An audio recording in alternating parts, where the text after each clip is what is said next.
Ito naman, next natin si number 3. Anong gagawin niya? Si number 3 ay magbebenta ng Relo.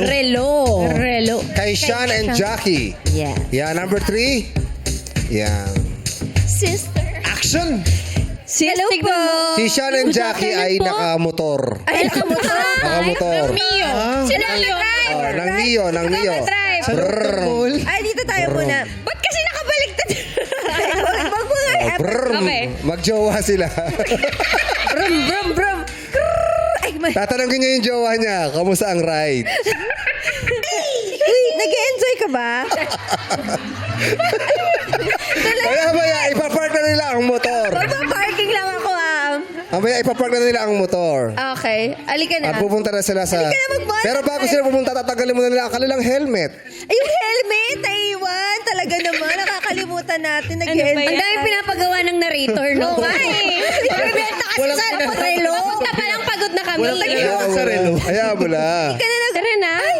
Good afternoon po. Ay! Welcome to Showtime. Good afternoon. Gumalaw? Hi. May hinahanap po ba kayo? Ano po bang may tutulong ko po sa inyo? Gusto sana namin ng bracelet. Ay, ng relo pala. Pang personal po ba o pang regalo? Mag-exchange gift kasi kaming Oo dalawa. nga eh. Ito po yung stock po namin. Ano po bang prepare nyo? Sila mag-exchange. Pwede nyo po i-try. Gusto ko sana yung bagay sa lahat ng damit. Bagay po sa inyo yung mga gold kasi po mapuputi po kayo. Pwede nyo po itong isukat. Ay. Talaga po? Ba't po maganda yan? Maganda yan? Yes po, maganda din po to kasi water resistant na po to. Water resistant. Hala, bawal yan sa akin, te. Bad trip. Bakit ko yun mag-water? Oo nga. Bakit ang sumayaw? May allergy po ba kayo sa metal? Let's go, te. Sasayaw siya ng water habang sinasayaw yan. Okay lang ba yan, te? Tatanungin Okay ni na, okay Jackie. lang po ba yan? Tatanungin ni Jackie kung ilang feet ang kaya ng relo. Te, kasi mahilig ako mag-swimming tapos makakalimutin ako. Paano pag lumubog to sa tubig? Okay lang? Hindi po yan pwede pang swimming. Ay, hindi. Kasi po masisira po yan, mababasag po yung lens. Kasi 30-meter water resistant. Ay, hindi pala maganda. Ay, ilang meter? 30 meter po. 30 meter. Ang pwede lang po sa kanya yung malubog lang po sa may tubig, mawisik-wisikan, panghugas-hugas lang po yan. Hindi siya waterproof, water resistant. Water resistant. Pero hindi niya bibilin yan. Kasi mali yung suot mo. Gusto niya laging baligtad. Kahit yung damit niya, perfect. Mga nakabaliktad. Ay, sorry. Tapos ito naman po,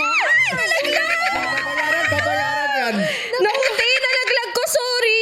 Hindi naman nasira. Kay Sean naman, ano naman yung bagay kay Sean? Oo nga. Sa Yung mga bagay sa bread- pang-debu. Ito po yung Christmas. Christmas. bagay din po sa inyo to. Kasi po naka-silver kayo ngayon na bracelet. Ay, oo Okay. nga. Ang galing. Di, parang panglalaki yan. Ang laki. Okay lang din naman po, unisex din naman po siya. Kasi po meron po siyang mga bling-bling sa loob. Ang bling-bling. Ang galing. Ibang klase. Ayan po. Wala ba kayo, color orange, ganon? Pwede ko po yan i-adjust. Free lang po yung pag-adjust niya. Wala pong bayad. Pang-Saudi yung sinuot. Free lang. So, ito po yung mga bagay sa amin. Magkano naman po ito? Murang-mura lang po yan. May mga promotion po kami dito. Naka 70% off. 70% off? Wow!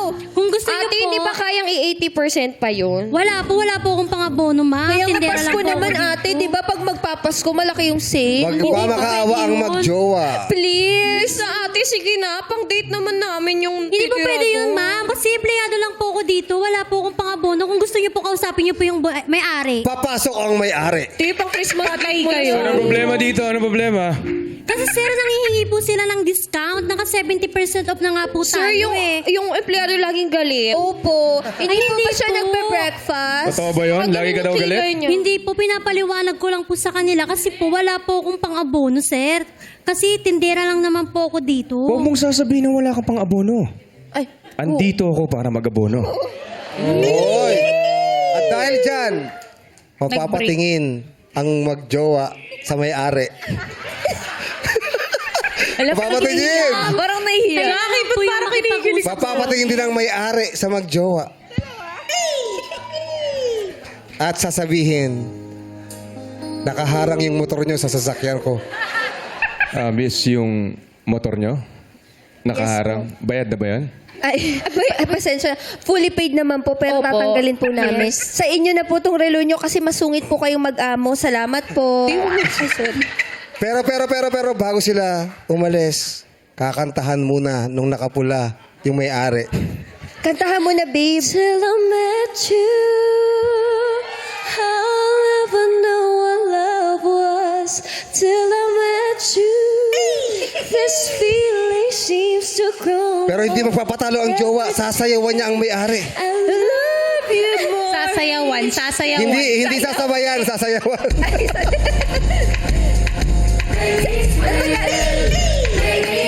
Pero ba?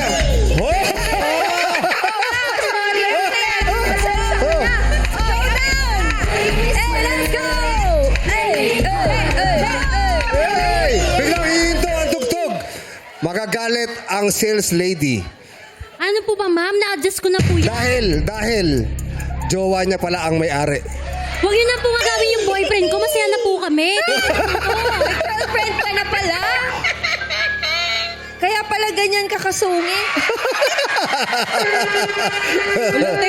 And cut! Yay! Oh, palakpakan naman. Iba din si number 3, no? Bestie, alam ko na kung bakit malayo yung agwat nung ano. Bakit? Lagi siyang sumasayaw. Nagtutwerk siya lagi. Water pala siya. Oo, Meron pala ready na siya any may moment. pinapagpag pala. Galing mag-twerk. Ay,